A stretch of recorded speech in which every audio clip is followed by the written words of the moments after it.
जीवन में दुख आना स्वाभाविक है। हम जीवन को बोझ क्यों महसूस करते हैं? जीवन एक अनमोल उपहार है, लेकिन कई बार यही जीवन हमें बोझ जैसे लगने लगता है। ऐसा क्यों होता है? क्यों कभी कभी मन उदास हो जाता है, दिल भारी लगता है और हर दिन बस एक जिम्मेदारी की तरह बीतता है। हम जीवन को बोझ इसलिए महसूस करते हैं क्योंकि हमारे भीतर कई अनकहे सवाल, अधूरी इच्छाएं, टूटी उम्मीदें और अस्वीकृति की पीड़ा दबी रहती हैं। जब ये सब इकट्ठा होते हैं तो मन थक जाता है और हमें लगता है ये जीवन बहुत भारी है।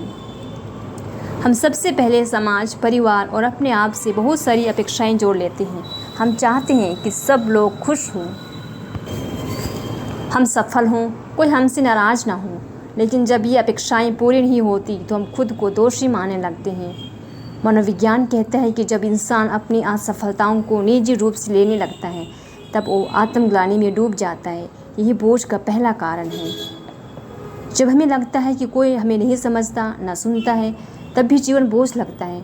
आज के समय में लोग एक दूसरे के बहुत पास हैं, लेकिन दिलों में दूरी बढ़ती जा रही है। यह भावनात्मक अकेलेपन को धीरे धीरे मन को तोड़ देता है। जब कोई अपना भी हमें समझे बिना सलाह देने लगता है तो दुख और बढ़ जाता है।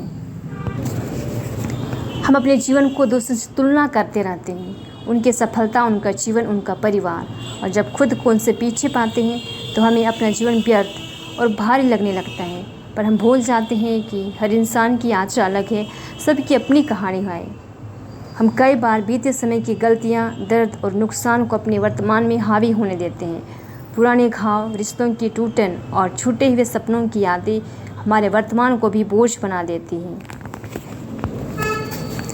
अनसुलझे भावनात्मक घाव के रूप ले लेते हैं जो धीरे धीरे हमारी मानसिक ऊर्जा को ख़त्म कर देते हैं। जब इंसान आध्यात्मिक रूप से खाली हो जाता है तब वह खुद को इस संसार में अकेला महसूस करता है। ईश्वर कहते हैं, ये सब थके मांदे और बोझ से दबे हुए लोगों, तुम सबके सब मेरे पास आओ, मैं तुम्हें विश्राम दूंगा। लेकिन हम अक्सर भूल जाते हैं कि हम अकेले नहीं हैं। जब हम अपने जीवन के संघर्षों में ईश्वर को शामिल नहीं करते तब हमें लगता है कि सब कुछ हम अकेले झेल रहे हैं। आज हमें ज़रूरी है कि सबसे पहले स्वीकार करें कि जीवन में दुख आना स्वाभाविक है। हर भावना को दबाए नहीं, बातें करें, लिखें और ईश्वर से प्रार्थना करें। खुद को दूसरों से तुलना ना करें, अपनी भावनाओं की देखभाल करें, मन का बोझ उतारें, ईश्वर से संवाद करें क्योंकि ये सच्चे सहायक हैं।